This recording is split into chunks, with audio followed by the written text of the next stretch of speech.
जय गुरुदेव।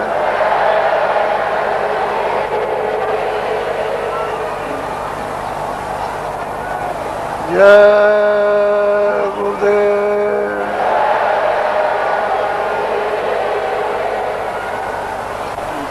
गुरु का ध्यान कर प्यारे,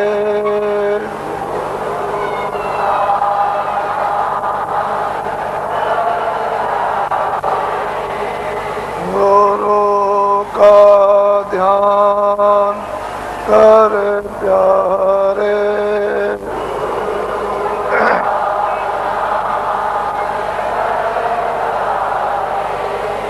बिना इसके नहीं छूटना,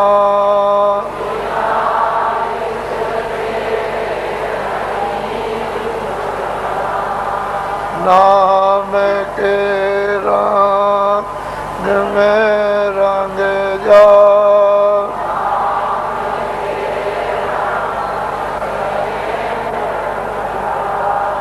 नाम के रंग में रंग जा।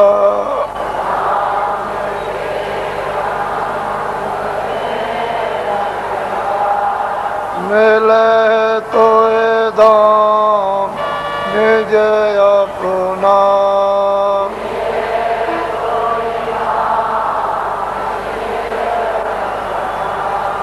गुरु के शरण धन कर ले,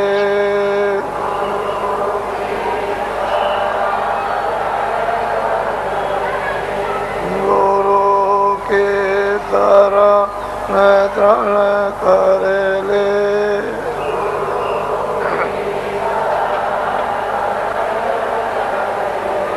बिना इसका नहीं करना,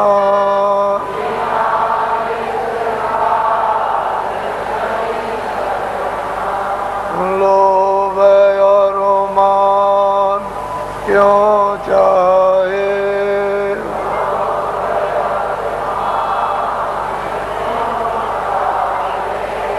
लोभ और मान क्यों चाहे।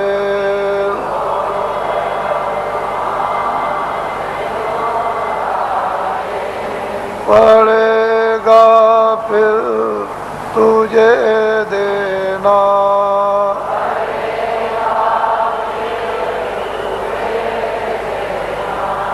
कर्म में जो जो करेगा तू,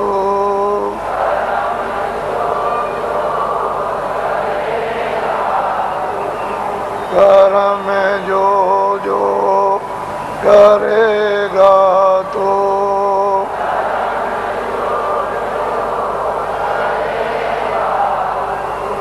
वही फिर वो ना भरना,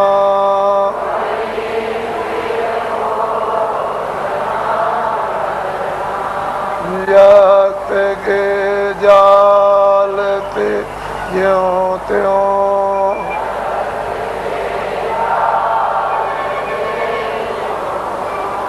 जगत के जाल पे ज्यों त्यों,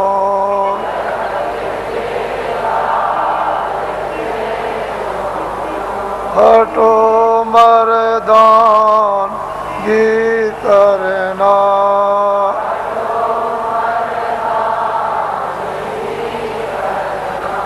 जिन्होंने मार मन डाला,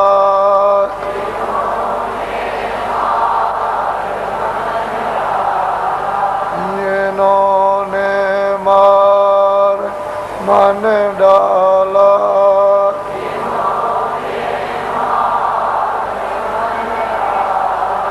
उन्हीं को सूरमा कहना,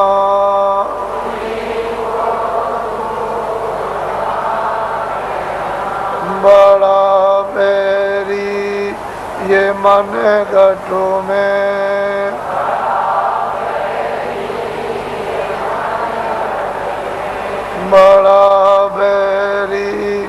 ये मन घटों में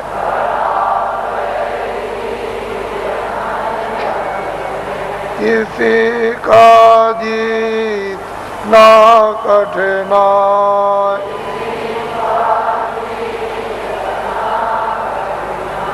पढ़ो तुम इसी के पीछे,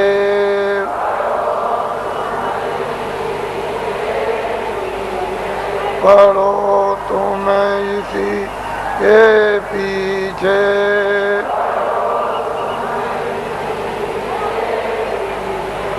और सब ही जतन तजना,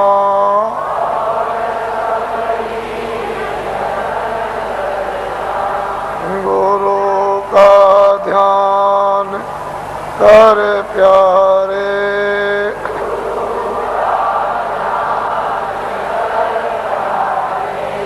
बिना इसके नहीं छूटना,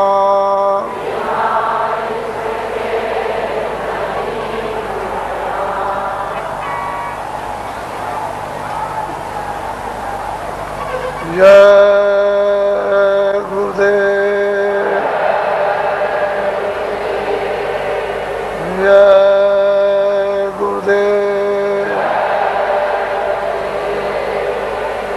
जय गुरुदेव, जय गुरुदेव नाम किसका, जय गुरुदेव नाम किसका, जय गुरुदेव नाम किसका। नर नारियों, बच्चे और बच्चियों,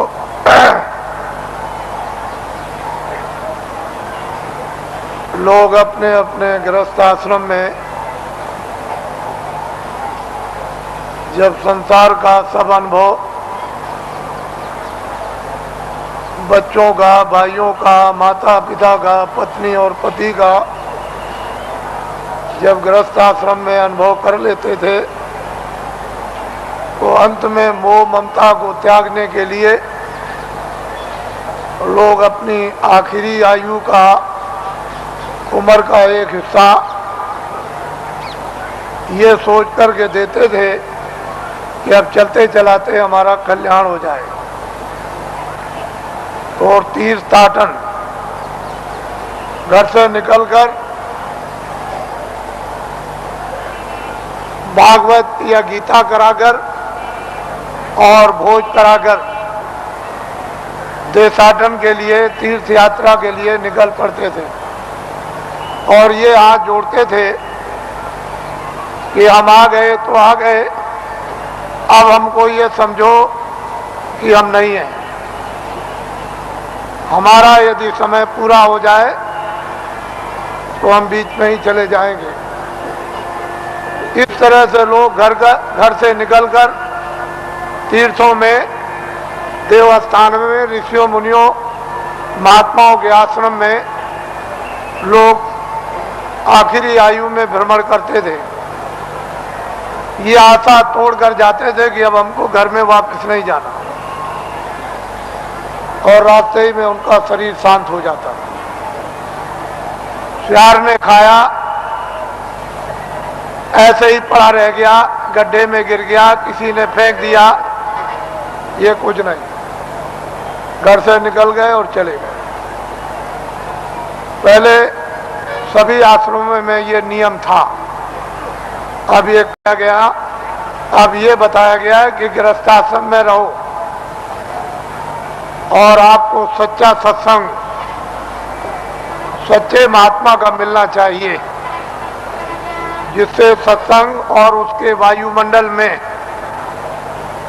अगर यदि शरीर शांत होता है तो अपने को वो परम सौभाग्यशाली ये समझे कि मेरी आत्मा का हो गया कल्याण।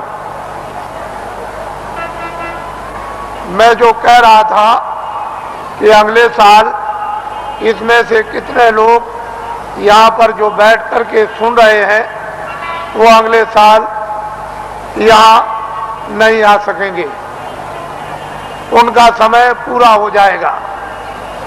इससे ये मालूम होता है कि आपका समय साल से कम रह गया, इसलिए दोबारा फिर ये आपको अवसर नहीं मिलेगा। न तो आप दर्शन दे सकते हो और न आप दर्शन कर सकते हो और न आप सत्संग सुन सकते हो, क्योंकि श्वासों की पूंजी समाप्त हो जाएगी और अनमोल मनुष्य शरीर किराए के मकान से जीवात्मा को विवश और लाचार होकर के निकलना पड़ेगा। तो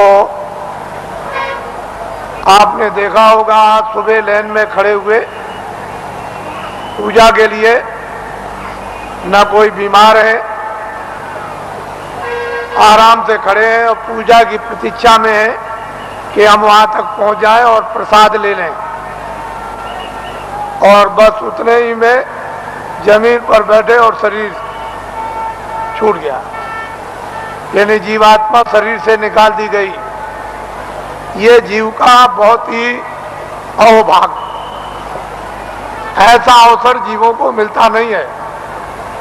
ऐसे वायुमंडल में, ऐसी देखरेख में, ऐसे संकल्प में, ऐसे संदेश में, मालिक की याद में, उसकी पूजा में अगर श्वासों की पूंजी समाप्त हो जाती है और शरीर से जाना पड़े तो उसकी संभाल हो जाती है, तो जीव इधर उधर नहीं जा सकता। महात्माओं को मालूम है ये जीव कहाँ जाएगा और इसका हिसाब किताब कहाँ पर होगा, वो पूरा उनको मालूम है।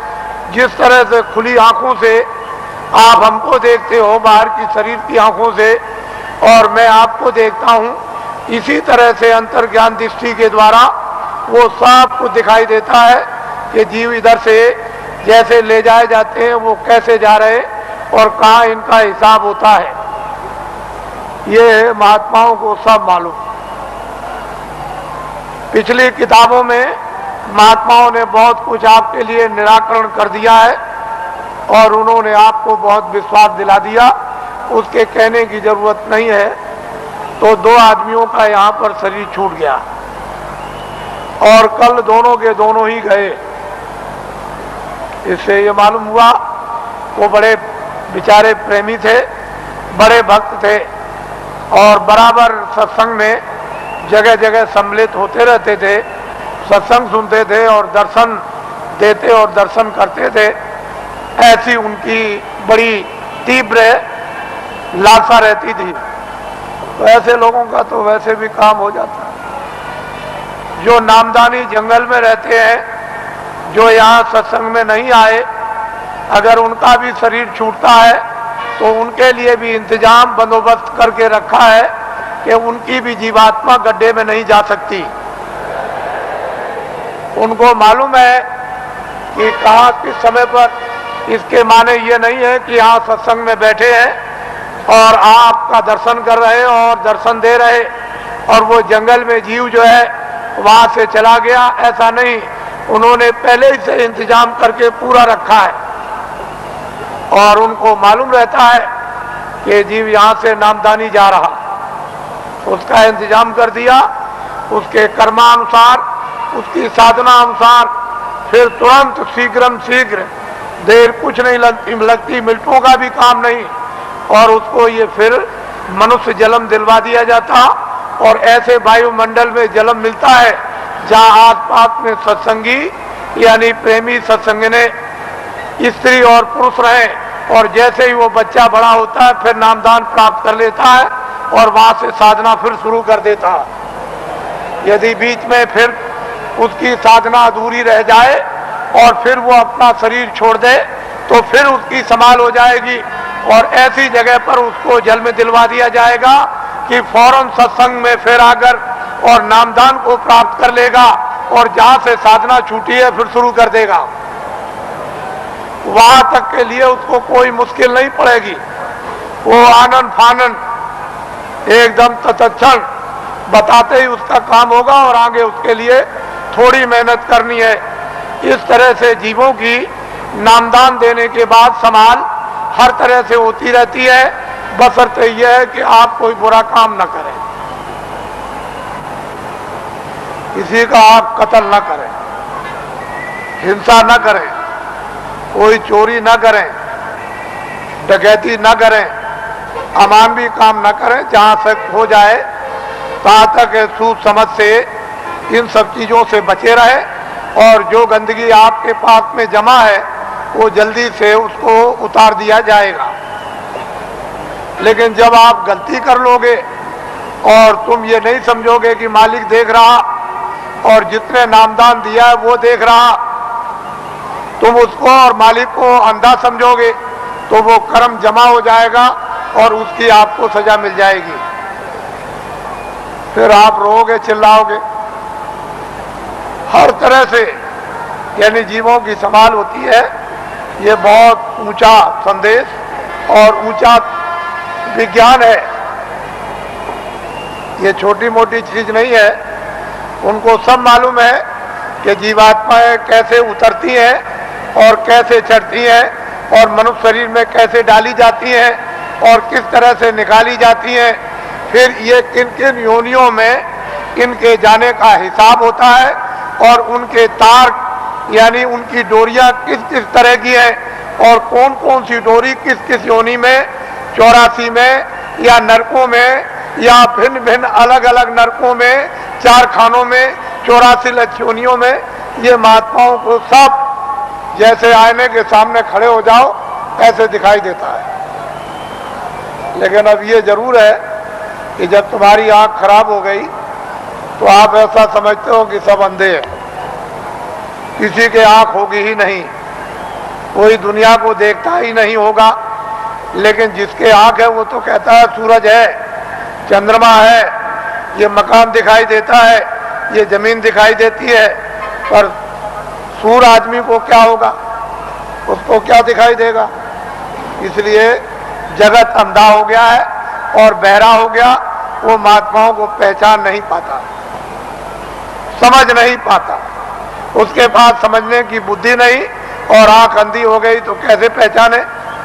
कहीं अगर उसको आंख में आंख हो गई होती, वो दिव्य नेत्र ज्ञान चक्षु खुल गया होता, तब तो उस नूर में, उस प्रकाश में पहचान लेता।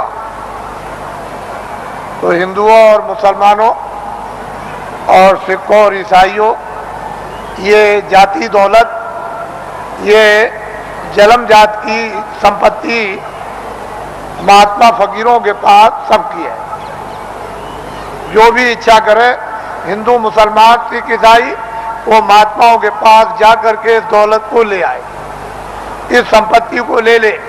ये सबकी है, किसी एक की नहीं है। और जो इसमें भाव भक्ति करेगा उसको ये दौलत मिल जाएगी। भक्ति नाम किसका है? आज्ञा का पालन, और कोई भक्ति नहीं। भक्ति नाम कोई तस्वीर देखने का नहीं। तुमने मंदिर में मूर्त देख ली तो इसका नाम भक्ति नहीं, या तुमने गाना गा लिया, कोई प्रार्थना कर ली, इसका नाम भक्ति नहीं। जो महापुरुष आदेश दे उसका तुम पालन प्यार से करो, इसको कहते हैं भक्ति। यह है भक्ति।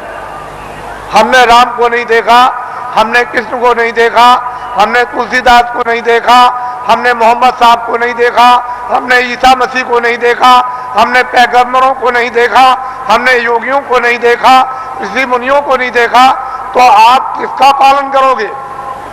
रामायण समझ में आती नहीं, गीता समझ में आती नहीं, कुरान समझ में आती नहीं। अगर समझ गए होते तो रहम ना आ जाता, फिर जालिम तो नहीं रहते, हृदय में दया नहीं आ जाती, निर्दयी तो नहीं रहते। लेकिन वो तो तुम्हारी समझ में आता नहीं। तो भक्ति नाम है आदेश का पालन। जो आदेश का पालन कर लेगा वो तो महात्मा बड़े दूर के देखने वाले होते हैं। वो धीरे धीरे धीरे धीरे धीरे धीरे चारों तरफ से जाल डालकर और ऐसा तुमको फंसा लेंगे। पहले कुछ नहीं बोलेंगे, धीरे से फिर फंसा लेंगे, और जब शिकंजे में आ गए तब फिर ठीक करेंगे। वो बड़े होशियार होते हैं। वो इस तरह से ठीक करते हैं जैसे एक भृंगी एक झींगुर को पकड़ते ही फौरन उसने मूंछ काट डाली बिल्कुल, और टांग काट दी, उसके पर को काट दिया और बिल्कुल उसको संपुट कर दिया कि अब न उड़ सकता है न चल सकता, बिल्कुल करके बराबर कर दिया उसको एकदम, और उसको पकड़ लिया और ले गया और छेद पर अंदर की तरफ सुराग में बैठा दिया और दरवाजे पर बैठ करके भृंगी बस फिर आवाज देता है 24 घंटे।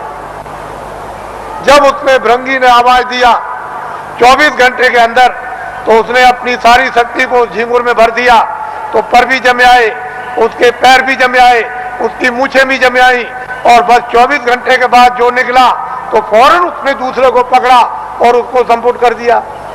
तो महात्मा बड़े होशियार होते हैं, तुमको नहीं मालूम कि वो कैसे पकड़ते हैं, आपको कुछ नहीं पता, जानते ही नहीं हो। इसलिए आप ये मत समझो ये सूखा सत्संग नहीं है।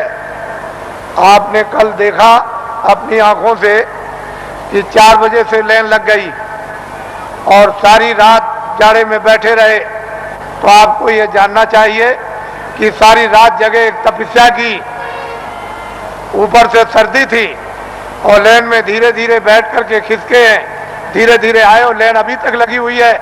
अगर इसको देख करके तुमको अगर कुछ भी देश का और तुमको धर्म का और अध्यात्मवाद का और मोहब्बत प्यार और महात्मा फकीरों और सेवकों का अगर अनुभव नहीं होता है तो तुम्हारी बुद्धि जानवरों से भी गई गुजरी।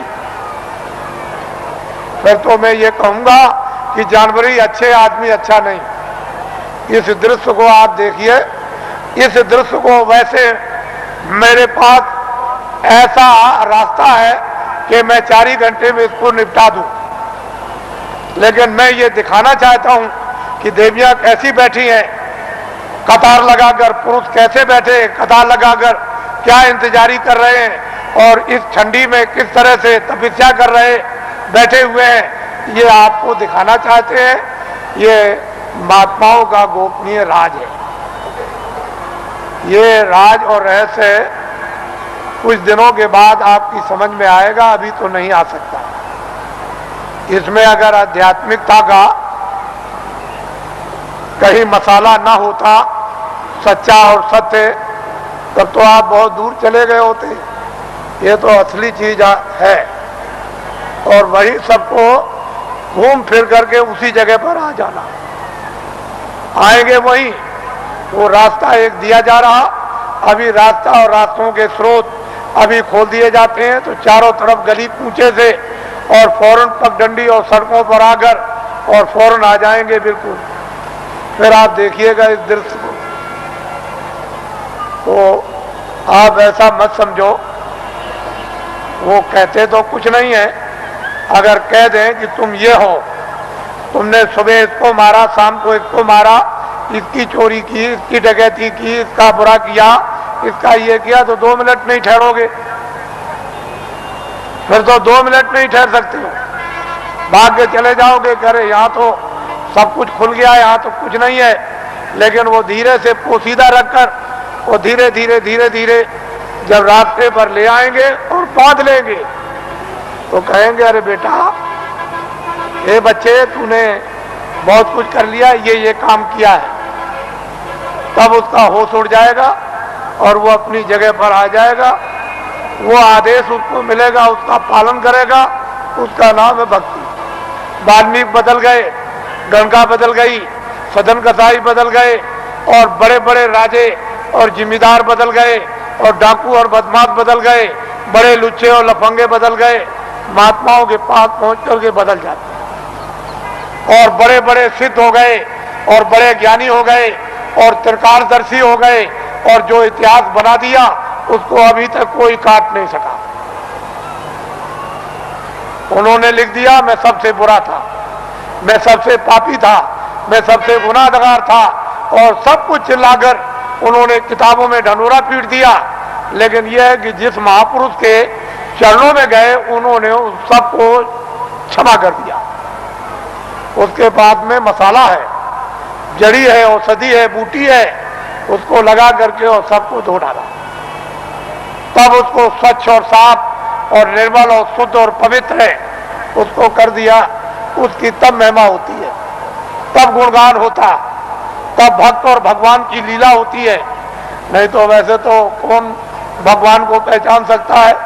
भगवान तो भक्तों को पहचान लेगा, लेकिन भक्त कौन है? कोई नहीं। भक्त और भगवान का एक रस, एक रूप और एक भाव जब बन जाता है तब लीला होती है भक्त और भगवान की, स्वामी और सेवक की, और मुर्शिद और मुरीद। तो मुसलमान जो मस्जिद में इबादत करते हैं, उनके इबादत करने का तौर तरीका सही नहीं है, गलत है। इसलिए मुसलमानों की इबादत खुदा कबूल नहीं कर रहा। क्यों नहीं कर रहा? कि उन्होंने अपने दिल और दिमाग को पाक साफ नहीं रखा, और गंदगी से मालिक इबादत को कबूल कभी कर नहीं सकता। इसलिए उनकी इबादत कबूल नहीं होती और वक्त उनका जाया हो रहा। और ये जिसमें जो आपको थोड़े वक्त के लिए दिया गया, वक्त पूरा होते ही जैसे ही पूरा हुआ, लेकिन उन्होंने कहा जिस्म हमने इबादत के लिए ही दिया है कि इबादत से तुम अपनी रूह को जगा लो और नजात में पहुंचा दो मौत के पहले। लेकिन आपने इसको समझा नहीं, वक्त पूरा हुआ और रूह को जिस्म से निकाल दिया।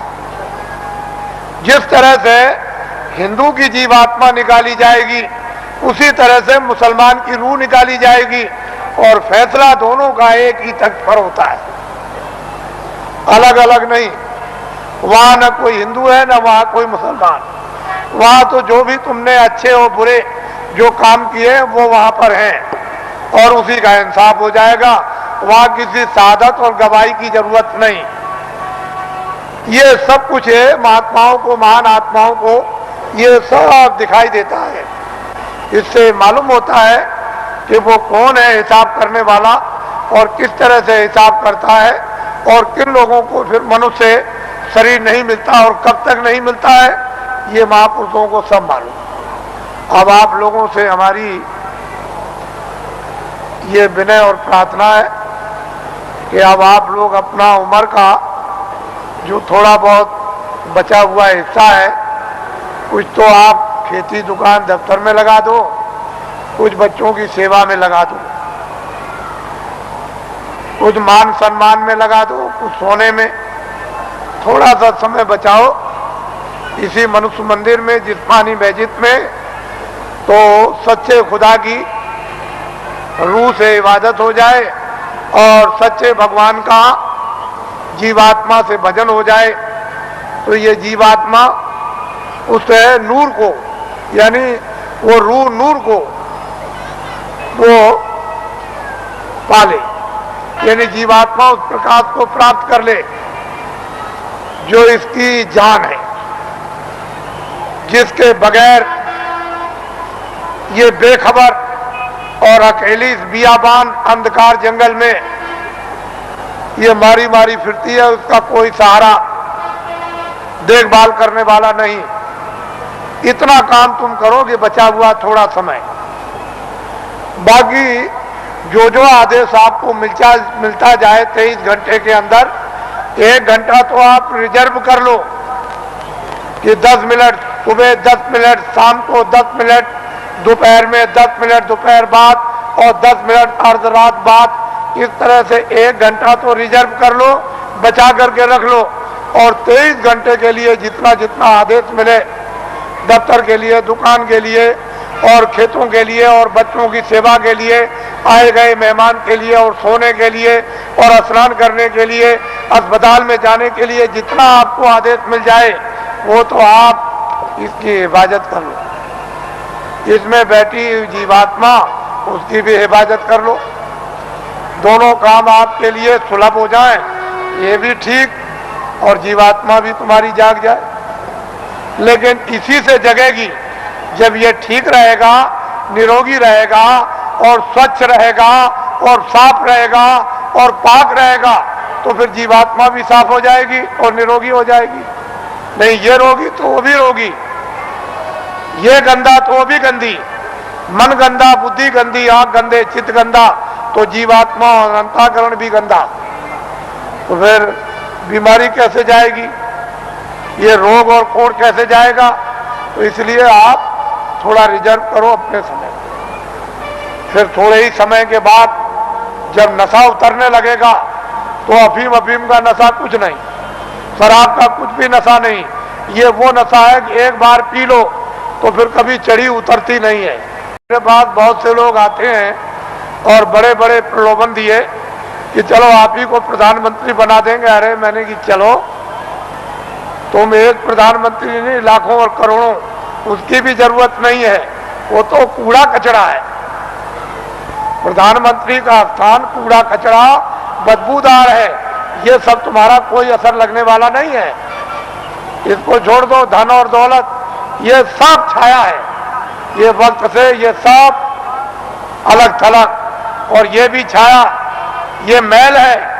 देखते देखते मिट्टी का मिट्टी में, वायु का वायु में, अग्नि का अग्नि में, और आकाश का आकाश में, ये सब का सब जल का जल में मिल जाएगा और कुछ भी पता नहीं चलेगा कि ये कहाँ चले गए।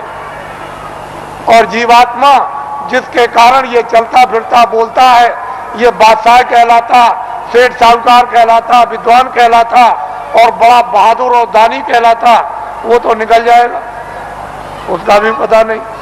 उसी के पते के लिए अनमोल मनुष्य शरीर आपको दिया गया, इसमें बैठकर उसका पता लगा लो और इन्हीं इंद्रियों के द्वारा तुम जो है उस छाया पर, यानी कागज पर लिख मारो कि मैंने उसको देखा जिसका कभी नाश नहीं होता है, जो चलता फिरता बोलता नहीं, जिसके यहाँ कभी सुबह शाम नहीं होती है, जिसके यहाँ कभी रात्रि और दिन नहीं होता, और सूरज और चांद कभी वो निकलता नहीं, वो एक रस रहने वाला।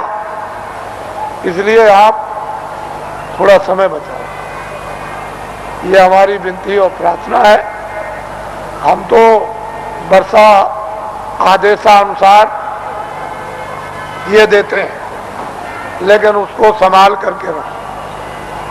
हमारी बात अच्छी तरह से समझ लो। तुमने अगर किसी की नाक काटी है सुबह, तो वो सब फिल्म में आ गई।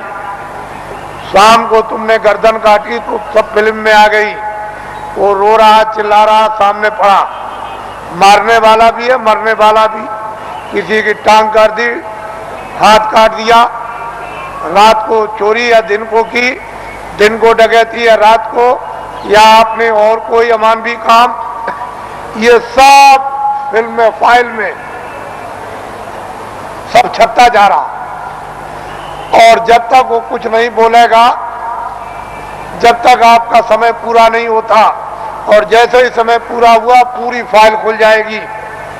तो आप वहां ये तो नहीं कह सकते हो कि मैंने नहीं मारा, मैंने नाक नहीं काटी हूं, तो सामने होगा और तुम भी सामने होगे, और चाकू चलाते होगे, तुम वहां बंदूक चलाते होगे, लाठी चलाते होगे, तुम चोरी करते होगे, तुम डकैती डालते होगे, सब वहां पूरा का पूरा वो वहां तस्वीर है। तो आप क्या इनकार कर सकोगे? ये बदले देने पड़ेंगे। जब आपको ये अदले और बदले, तुमको दान के, पुण्य के, किसी की सेवा करने के, सम्मान करने के, तुम आदर करोगे, तुम पानी पिलाओगे, खाना खिलाओगे, दवा दे दोगे, और किसी मरीज बीमार की सेवा करोगे, ये सब वहां छप जाएगा। तो ये अदला और बदला, फिर वो तुमको मारेगा, फिर तुमको खिलाएगा, तुम्हारी इज्जत करेगा, तुम्हारी बेइज्जती करेगा, तुम्हारा मतलब यह है कि चोरी करेगा और तुम्हारी रक्षा करेगा। जो जिसके साथ जो काम करेगा उसको बदला देगा। इस अदले बदले से कोई चूक नहीं सकता। जब कृष्ण भगवान 56 करोड़ यदुवंशियों को समाप्त कर दिया, पलक के मारते में खून की नदी बह गई, तो जब जाने लगे प्रभात पाटल नदी के किनारे कि अब हम अंतर ध्यान हो जाएंगे, चले जाएंगे अपने गोलोक को, उसी समय एक बहेलिये ने उधर देखा तो उनके पैर में पद्म था। उसने सोचा कि हिरन पानी पी रहा, तो फौरन निशाना लगा करके उसमें मार दिया। और उस बहेलिये को मालूम हो गया कि लग गया। वो फौरन दौड़ करके आया तो देखा कि वहां कृष्ण भगवान बैठ करा रहे हैं, बड़ी पीड़ा हो रही। तो उसने कहा, अरे भगवान ये क्या हो गया, मैंने तो सोचा था कि हिरण पानी पी रहा और यहाँ आप निकल आए, मैंने तो बड़ा अपराध किया। कह लगे, भाई तुमने कुछ नहीं किया, मैंने रामा अवतार में पेड़ की ओट में होकर के हमने बाली को मारा था और बाली बहेलिया बना, तो फिर वो द्वापर में कृष्णा अवतार में उसने अपना बदला ले लिया। जब ऐसी ऐसी शक्तियों से ये बदले नहीं चुक सकते हैं, उनको भी बदला देना पड़ेगा, तो तुम्हारे पास तो कोई शक्ति और ज्ञान नहीं, तुम कोई योगी तो हो नहीं, तुम तो मतलब यह है कि आज सिद्धि प्राप्त करने वाले तो हो नहीं, तो तुमको तो ये बदले देने ही पड़ेंगे। जब ऐसी ऐसी शक्तियों को देना पड़ा और किताबों में लिख दिया कि ये हमसे भी बदला नहीं चुक सकता, हमको भी देना होगा, लेकिन संत इस बदले को चुका देते हैं।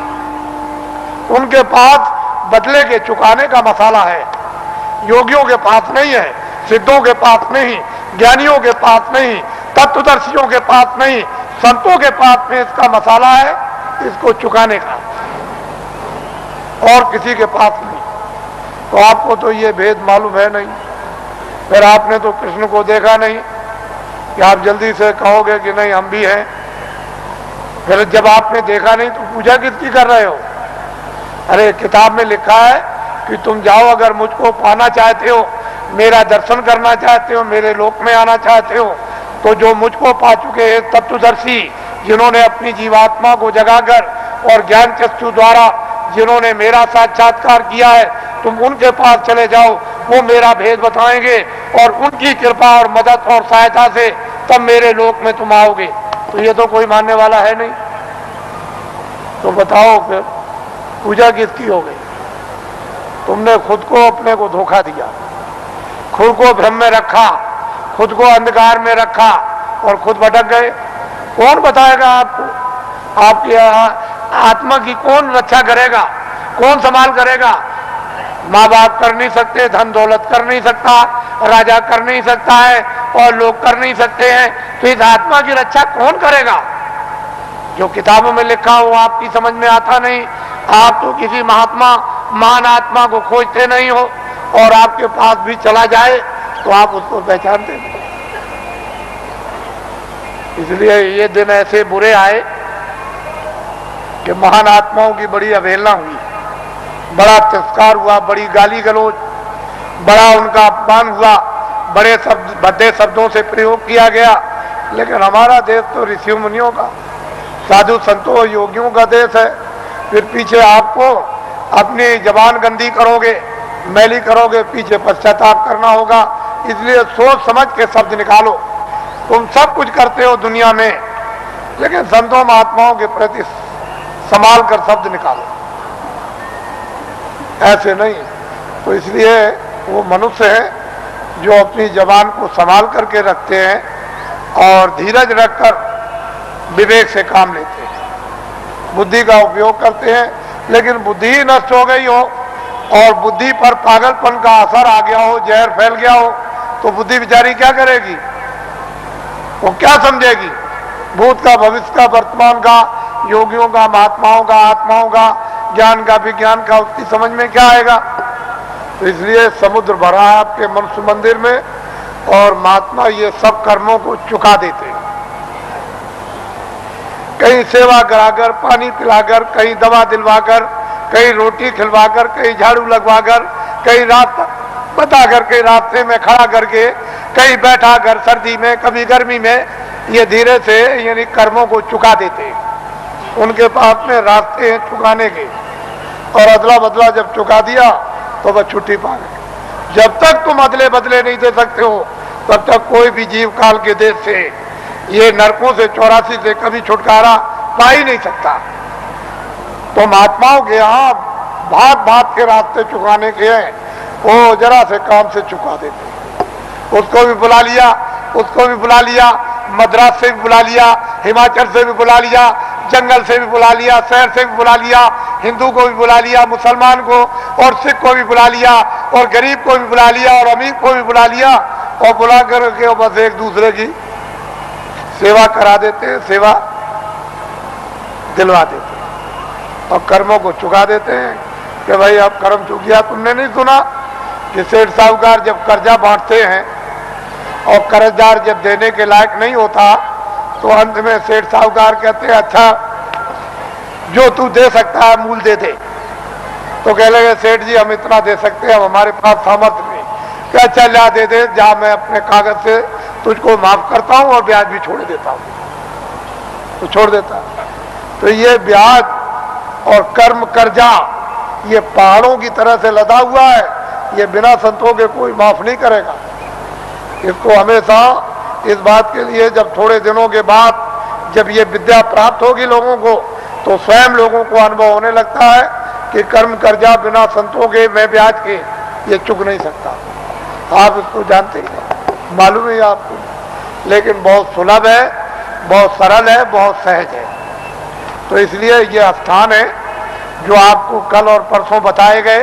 इन स्थानों पर ईश्वर और ब्रह्म और पार ब्रह्म और महाकाल पुरुष बैठे हुए हैं। इन्होंने अपने देवी और देवताओं को अपने मतलब ये कारगुजार बड़े बड़े पदाधिकारियों को अपने अपने लोक में इन्होंने स्थापित कर रखा है और वो सब काम करते रहते हैं। जैसे ब्रह्मा विष्णु महादेव और पार्वती लक्ष्मी और सावित्री, और इन्होंने अपने अपने और लोगों को काम दे दिया और आद्या महाशक्ति ने इनको काम दे दिया और निरंजन भगवान ने एक आद्या महाशक्ति का लोक बनाया जिसमें इतना बड़ा लोक है कि मृत लोक से ज्यादा बड़ा स्वर्ग और स्वर्ग से ज्यादा बड़ा बैकुंठ और बैकुंठ से बहुत बड़ा शक्ति लोक। उस शक्ति लोक में स्त्रियां राज करती हैं। पुरुष स्वरूप का यानी पुरुष रूप का और पुरुष की शकल का नाम और निशान नहीं है। वह सारी की सारी स्त्रियों का राज उस मंडल में उसको कौन पार कर सकता है, किसकी सामर्थ्य है। उसके बाद निरंजन भगवान का जो धाम है वो तो मतलब है कितना बड़ा, तो कितना बड़ा। उसके ऊपर फिर माया का देश है, वहां माया ही माया है, वहां पुरुष का कहीं भी नाम निशान उस बड़े इतने बड़े जितने कितने माया के लोग हैं उसमें कहीं भी कोई पुरुष नहीं दिखाई देता। और फिर ब्रह्मधाम, आपको तो ये राज मालूम है नहीं। तो इसकी साधना दोनों आंखों के पीछे जो जीवात्मा बैठी है और ऊपर से आवाज आ रही है लेकिन कान तुम्हारे बंद हो गए और तुम जुग जुग से यानी कितने कल्प बीत गए जब से आए तब से सो गए। कोई तुमको महापुरुष, कोई योगी, कोई सिद्ध पुरुष तुमको जगाने के लिए मनुष्य मंदिर में मिला नहीं कि तुम्हारी जीवात्मा को घाट पर बैठाल के जगा दे। अब ये वक्त और समय आ रहा, हम उस तरह का सब माहौल तैयार किए देते हैं। जब सब चीज तैयार हो जाएगी, खरपतवार जब तैयार हो जाएगा और वो गीला ना हो, सूख जाएगा, तो बस ऐसे माचिस लगाई तो वो 11 रुपये जब माचिस लगेगी तो भट पेट्रोल की तरह से भट आग लग जाएगी। तो जल भून करके तुम्हारे सब पाप भस्म। इसको कहते हैं 11 रुपये अग्नि। ये जब प्रज्वलित होगी तब देखिए आप क्या होता है। तो हम तो ये वो दिन आपको बताना चाहते हैं कि स्त्रियां भी और पुरुष भी यहीं से बैठकर दिन में काम करेंगे और रोज स्वर्ग में जाएंगे, बैकुंठ में जाएंगे, उधर देवी देवताओं का दर्शन करेंगे और वहां ब्रह्मा विष्णु महादेव उनका भी दर्शन करेंगे और उसके ऊपर भी जाएंगे और रोज लौट करके चले आएंगे और खेती भी करेंगे, दुकान और दफ्तर का भी काम करेंगे और शाम को बच्चों की सेवा और बैठ जाएंगे और फिर निकल जाएंगे। बड़े ध्यान से आप सुनिए, ये आसक्त रहित ये परिवार होगा जैसे राजा जनक थे। उनको राजकाज आदेश का पालन करना था, उसको कोई मोह ममता नहीं थी, निर्लेप थे, जिसको कहते हैं विधेय। कोई आसक्ति ना हो उनको, उसको विधेय। उनकी जीवात्मा जाग गई। हम उस चीज की आपको तैयारी करके धीरे धीरे उसी तरफ जा रहे हैं। ये तैयारी हो जाए और इतनी प्यास लगेगी कि तुमसे उस समय यह कहा जाएगा कि तुम लोग प्रधानमंत्री बन जाओ, तुम मुख्यमंत्री बन जाओ, ले तुम राजा बन जाओ और तुम ये बन जाओ, तो तुम फौरन फेंकोगे कि हमको नहीं बनना की जरूरत, हमको नहीं, हमसे ये काम नहीं हो सकता। अरे भाई वो चीज तो कुछ और है, तुम यहां मरे जा रहे हो वैसे ही बेमतलब। अरे महात्माओं के पास आकर के कुछ काम करो तो कुछ काम भी हो जाए, महात्माओं के आदेश का पालन करो, दुनिया सब समझ में आ जाए, गृहस्थ आश्रम भी, समाज भी और देश भी समझ में आ जाए और तुम सब लोग निर्लेप रहो और शरीर का, परिवार का, सब तरह का क्षणिक सुख भी ले लो और आत्मा को जगा करके सच्चा आनंद प्राप्त कर लो। असली काम क्यों नहीं, नकली में फंसे फंसे फंसे फंसे। और ये जो नशे चढ़ा रखे आपने, एक नशा, कितने नशे तुमने चढ़ा रखे, और नशों को जो आपने चढ़ा रखा तो किस तरह से तुम बदहोश हो, होश ही नहीं, कुछ होश नहीं है। तो इसलिए आप थोड़ा सा समझ से काम लो, बुद्धि से, और जाग करके संदेश सुनो, सो करके मत सुनो। वही मनुष्य है जो जाग करके सुनता और फिर वो अमल करता है।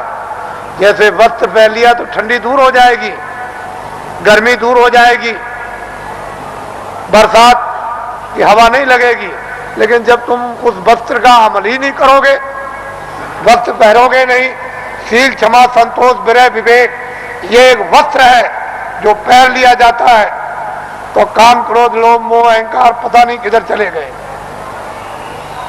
अभी आपने इसका वस्त्र पहना तो आपको क्या मालूम होगा कि वस्त्र, कपड़ा कैसा होता है। तो आप लोग आज, क्योंकि बहुत से लोग सुबह भी आ गए, रात को भी, नामदान तो कल हुआ था, ये नामदान सर्वोपरि दान है। इसको ऐसा मत समझिए, वक्त और समय आएगा तो लोग बहुत भटकेंगे इसके लिए। जो आज इसकी अवहेलना, तिरस्कार करेगा, उसको 200-200 मील, 400-400 मील, 500-500 मील दौड़ करके जाना पड़ेगा। ये अभी से मेरी बातों को याद रखिए। ये नामदान सर्वोपरि दान है और ये आत्मा के धन का दान है, आत्मा के ज्ञान का, आत्मा की सिद्धि का और आत्मा की शक्ति का और आत्मा के अमृत का ये सच्चा दान है। ये बाहर का वो छाया का दान नहीं है। इसलिए वो मंत्र नहीं है जो गुरु मंत्र, ये गुरु दीक्षा नहीं है, ये आत्म मंत्र है, आत्म दीक्षा है, इसलिए इसको नामदान कहते हैं। आप लोग इसको सम्मान से ले लो और ये सबके काम आएगा। हिंदू, मुसलमान, सिख, ईसाइयों के, छोटे बड़े, बच्चे और बच्चियों के, ये अमूलक वस्तु है, ये हीरे जवाहरात से नहीं मिलेगी, चाहे जितना भी दुनिया में बांटो। जब उस प्रभु की कृपा हो जाएगी उन महात्माओं पर तभी वर्षा होगी, इसके पहले कुछ छेड़ने वाला नहीं, पत्ता नहीं हिलेगा। लेकिन जो दया उनकी हो गई कि इन आत्माओं को अवसर दे दो, इनको मौका दे दो, इन पर वर्षा कर दो और ये बीज डाल दो, जब वो ऋतु और समय आएगा तो जम जाएगा। महात्मा फकीरों की मेहनत व्यर्थ नहीं जाती। तो मैं आदेश का पालन कर रहा हूं और ये सर्वोपरि आत्मदान आपको दे रहा हूं, उसको आप सम्मान से ले लो। और 2 मिनट, 4 मिनट, 5 मिनट, 1 मिनट, आधे मिनट मनुष्य दरवाजे पर, मनुष्य आत्म दरवाजे पर बैठकर आप जिस तरह से बताया जाए उस तरह से आप भजन करो। यहीं पर अगर दरवाजे पर बैठ करके आपने भजन कर लिया तो रिद्धियों सिद्धियों का सबका भंडार उदय हो जाएगा। यही से सब चीजें मिलने लगेंगी। लेकिन दरवाजा नहीं मिला और वहां बैठ करके भजन नहीं किया तो कुछ मिलने वाला नहीं है। वैसे ही खाली आए हो, अज्ञान में आए और अंधकार में आए, रोते हुए आए। जब जाने का समय होगा तो ज्ञान रखवा लेगा, देखना रखवा लेगा, सुनना और बोलना रखवा लेगा, और एक पीछे से ठोकर मारकर रवाना कर देगा। इसलिए आप लोग संभल करके रहो। हम तो कोई जय गुरुदेव है नहीं, इस किराए के मकान का नाम आपका ही रखा हुआ, जो रखवाया होगा उस समय के पंडितों से, यह नाम तुलसीदास है। और जय गुरुदेव नाम उस परमात्मा का, ईश्वर का, भगवान का, उस सर्वशक्तिमान, उस ब्रह्म का, उस अल्लाह ताला यानी खुदा और गाड का नाम। ये किसी इंसान आदमी का नाम नहीं। तो जो नाम मैं भगवान का बोलूंगा सब लोग एक साथ बोलेंगे, आगे पीछे नहीं। जो नाम बोलता जाऊं सब लोग उच्चारण करना, जिससे हमको मालूम हो कि आप शुद्ध नाम का उच्चारण कर रहे हो। जब मैं बोल बंद हो जाऊं तो आप भी बंद हो जाना। बोलो जय गुरुदेव। और ये आत्माओं का गोपनीय यानी रूहों का ये छुपा हुआ राज, ये खजाना है। ये जब तुम जरा सा रियाज और जरा कमाई करोगे, थोड़ी सी आप मेहनत, अभ्यास और साधना करोगे, तो जल्दी से ये प्रकट होने लगेगा। लेकिन तुम ऐसे ही बैठे रह गए तो घर का भी कोई काम नहीं होता। और वैसे घर में भी कोई आपको नहीं पूछेगा, अरे भाई काम प्यारा, चांद थोड़ी प्यारा है। अरे भजन करोगे तब तो तुम प्यारे बनोगे, तब तो तुम्हारी जीवात्मा इस अंधकार से, इस जड़ता से निकलेगी। लेकिन भजन नहीं करोगे तो कौन किसको प्यारा? पति स्त्री को जवाब देता है, स्त्री पति को जवाब देती है, माँ बाप बच्चे को जवाब देते हैं। चाम नहीं प्यारा, काम प्यारा। अरे बातें प्यारी नहीं है, साधना और भजन और प्यारा है। तो इसलिए थोड़ा तुम भी मेहनत करो, हम भी करो, दोनों की मेहनत से ये हो जाएगा, काम पूरा हो जाएगा। आज गुरु महाराज का ये उनका पुण्य, जो संकल्प यहाँ छोड़ गए हैं, जो आशीर्वाद और आदेश जो दे गए हैं, ये सब उनकी चीज है। हमारे पास कुछ उन्हीं का आशीर्वाद, उनकी दी हुई ये दौलत है। और उन्होंने आदेश दिया है कि इस तरह का जब समय आएगा तो बांट देना,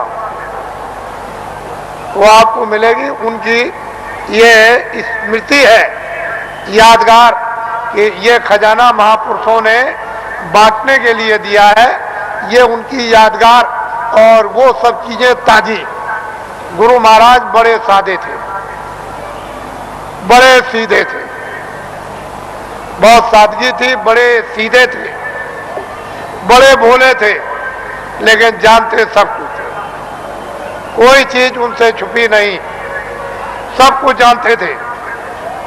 और उन्होंने ये संकल्प, तो उनका ये संकल्प है कि जीवों को बहुत लाभ होगा, रूहानियत का, आध्यात्मिकता का। आगे सब लोग तैयारी करो, भंडार खुलेगा और सब लोग उस भंडार में प्रवेश होंगे और असली खजाने की लूट होगी। लोग लूटेंगे अपनी अपने दामन, अपनी अपनी झोली, नेत्रों की झोली, नेत्रों का दामन, दिव्य नेत्र की झोली और दिव्य नेत्र का दामन फैलाकर, और माल की, अद्भुत माल की, दैविक माल की, वो खजाने की यानी लुटाई होगी। और हीरे जवाहरात ये उस लुटाई के सामने कुछ नहीं है। वो चेतन हीरे, वो अमृत के हीरे ऐसे बरसेंगे जिसको ये सब के सब इस मनुष्य रूपी मंदिर में अपनी आंखों से वो लुटाई होगी कि जो वर्णन में नहीं आएगी। आपको क्या मालूम है कि आकाश से क्या वर्षा हो रही है? तुमने अपना दरवाजा ही बंद कर रखा, तो वर्षा क्या पता चलेगी? अरे दरवाजा तो खोलो, मुंह तो खोलो, तब वर्षा मालूम हो कि कैसी वर्षा हो रही है अखंड। महात्माओं ने जो कुछ भी वर्णन किया है वो कटु सत्य है, उसमें जरा सा भी कोई गुंजाइश नहीं। तो ये उनकी पुण्यतिथि है और उन्हीं के संकल्प का ये आपको प्रसाद। वो तो देने का एक आधार तो चाहिए, तो कोई आधार आपको, जो आधार है वो आपको दिया जाता है कि इसको आप संभाल करके ले जाएंगे। हो सकता है कि साल भर आपको अवसर न मिले, तो इसको आप प्रसाद को संभाल करके रखेंगे और जरूरत पड़ने पर आप इससे काम लेंगे।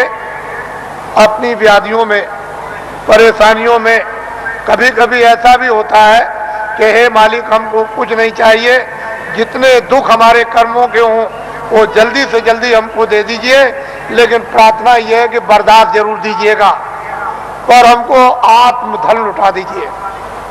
तो इसलिए भी आत्मधन की लूट के लिए भी प्रसाद खाते हैं, ये तो मुख्य चीज है। लेकिन कभी कभी तरह तरह के कष्ट, तरह तरह की परेशानियां, तरह तरह की हैरानियां परिवार में, बीमारियां परिवार में, बच्चों में और बच्चियों में, पत्नी में और पति में, भाइयों में, माँ में, पिता में, अड़ोसी में, पड़ोसी में, जात में, बिरदारी में, समाज में, दफ्तरों में और राज में और इसमें और उसमें, ये तरह तरह की जो बीमारियां, जो रोग लग गए हैं, उनके लिए भी लाभदायक। लेकिन यह है कि अनुचित उपयोग करोगे तो लाभ नहीं होगा, उचित उपयोग करोगे तो लाभ हो जाएगा। अनुचित क्या उपयोग है कि मैं ये प्रसाद खाता हूं, आज मैं रात को डकैती डालूंगा, मुझे 1 लाख रुपया मिलना चाहिए, ये अनुचित, इससे लाभ नहीं होगा। तुम इसको खा करके डकैती डालोगे, चोरी करोगे, मौके पे पकड़े जाओगे और फिर कर्मचारी अधिकारी पकड़ेंगे तो वो डंडे मारेंगे, कचहरी पहुंचा देंगे, तुम्हारी सजा हो जाएगी। तो अनुचित प्रसाद का उपयोग मत करो, उचित करो। और मेरी चोरी छूट जाए, मेरी डकैती छूट जाए, झूठ छूट जाए, छल कपट छूट जाए, बदमाशी छूट जाए और मुझसे ये छूट जाए और ये बुराई छूट जाए और मुझ में अच्छाई आ जाए, और जब उचित उपयोग करोगे कि मेरी बीमारी चली जाए या मुझे बीमारी में आराम हो जाए, तो इसमें लाभकारी होगा, फायदा। ये इसलिए बातें आपको बताए देता हूं कि आप श्रद्धा से, आस्था से आपने रात को तपस्या की है ठंडी में। हम भी देख रहे हैं, हम कोई ऐसा थोड़ी कि नहीं। आपको क्या मालूम कि रात को मैं कैसे घूम रहा था, किसी को नहीं पता कि मैं कैसे निकल के, किसी ने नहीं पहचान पाया, कोई भी सड़क पर पहचानने वाला नहीं मिला। तो आपको तो ये जानना चाहिए कि मतलब ये है कि मैं देखता हूँ, ऐसा थोड़ी है कि मतलब मैं अंदर घुस गया तो मैं देखूँ और समझूँ नहीं उसको। तो ये सब मैं देखता हूँ कि आप अंगों से तपस्या कर रहे हो और तपस्या का फल आपको मिलेगा। ठीक है, आपने शरीर से गुनाह किए हैं, बुरे काम किए, पाप किए हैं, आपने, ये ठीक है कि आपके ऊपर जमा है, लेकिन तपस्या अपनी जगह।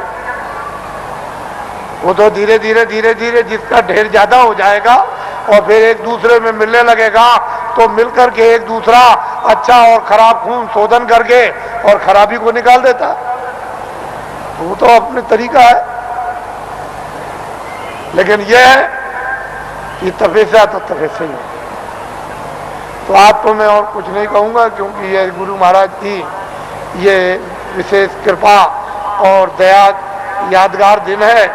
आज मैं आपके सामने नामदानी देकर इसको समाप्त करूँगा। ये लोग जो अभी प्रसाद ले रहे हैं वो उसी तरह से, यानी प्रसाद को ले लें, अच्छा रहेगा और वो उनके लिए जरूरी है। ठीक है, आप इधर आओगे तो ठीक है, लेकिन वो भी संकल्प ही किया, यानी दया मांगी हुई है। तो जब दया मांगी हुई है और वो एक आपके लिए सुलभ है, तो आप क्यों इधर उधर यानी हाथ पैर पीठ पटकते हो? जो चीज मिल रही उसको तो पहले ले लो, और कुछ मिल जाएगी वो भी ले लेना। अरे भाई, इसके माने ये थोड़ी है कि अगर कोई 10 दे तो 10 भी ले लो, और कोई ये दे दे तो और भी ले लो, कोई एक दवा दे दे तो वो ले लो, और कोई उससे भी अच्छी दे दे उसको भी ले लो। तो ऐसा क्यों कि बस हम नहीं लेंगे? अरे रोग तो रोग ही है, बीमारी तो बीमारी, भूल भटक तो गुरुदेव।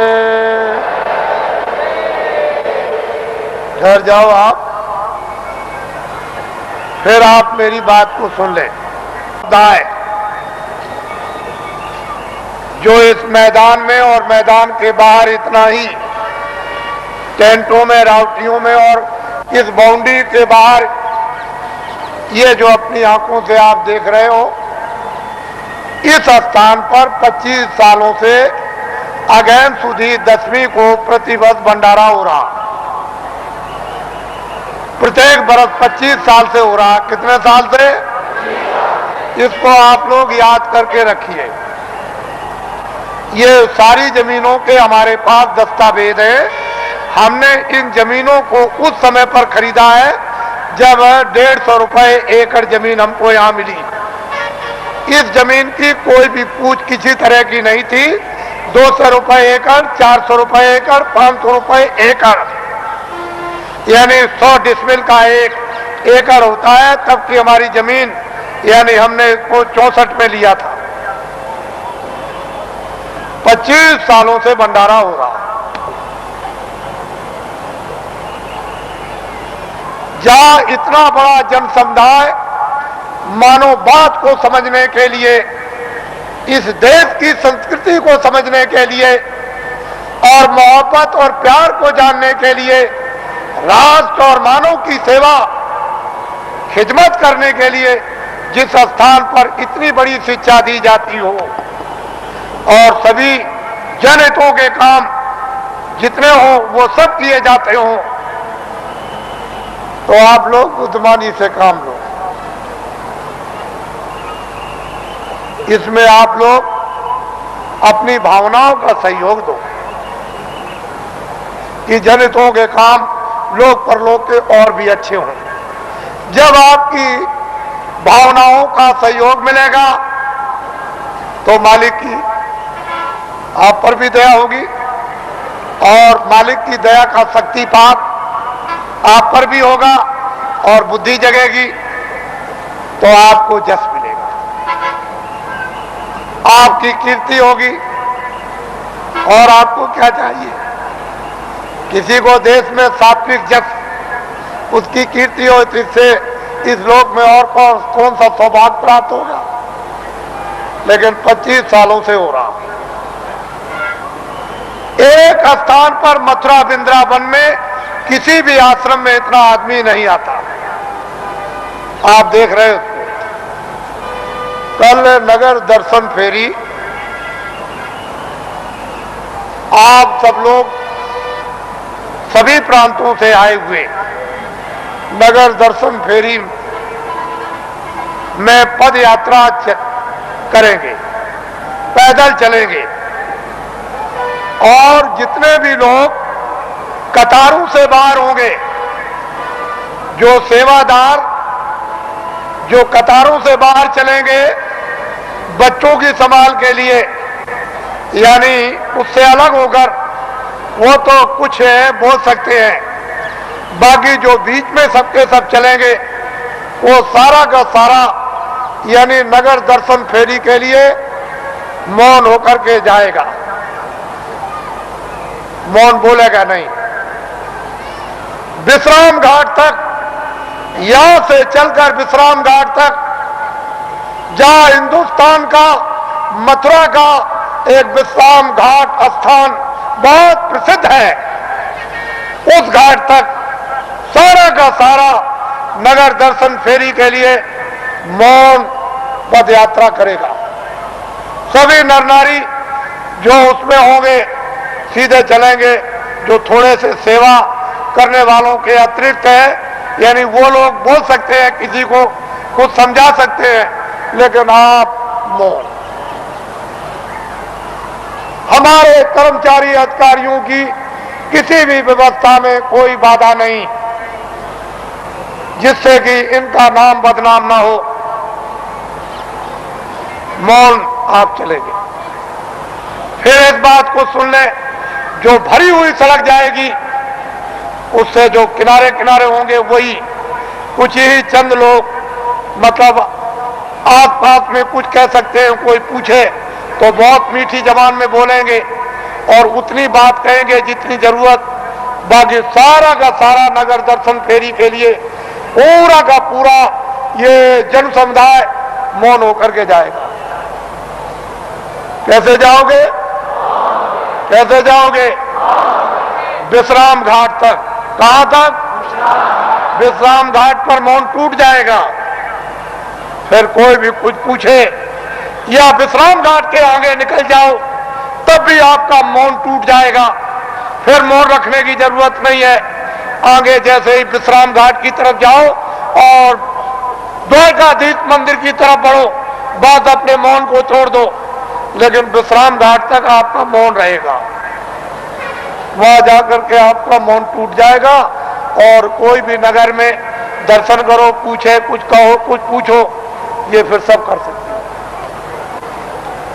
और वही आपको छोड़ दिया जाएगा, जिससे कि आप मंदिरों में या और मतलब यह है कि दर्शन घाटों पर या और भी मतलब यह है ये सब अच्छी तरह से दर्शन ये करें, कोई दान, कोई पुण्य, कोई ये, कोई वो, कोई हाथ जोड़े, कोई नमस्कार, ये सब उसी को करो कि ये सब उसी का रूप है। ये जितना भी ये सब छाया है और इसमें होकर के उसकी तरफ देखो, मालिक की तरफ।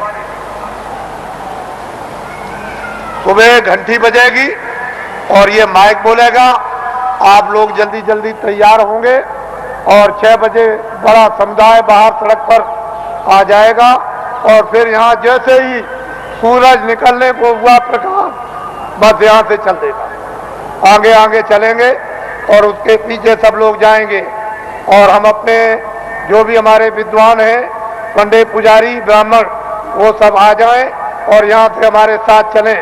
जैसे कि आप ही की मंत्रणा से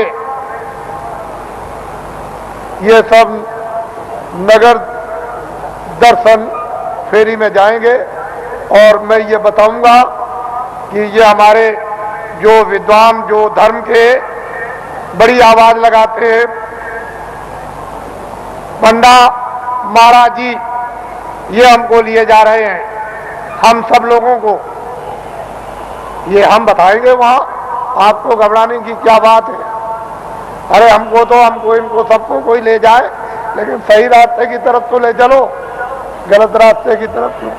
बोलो जय गुरुदेव। ठहर जाइए, आइए आप। ये हमारे ये चतुर्वेदी समाज के अध्यक्ष हैं।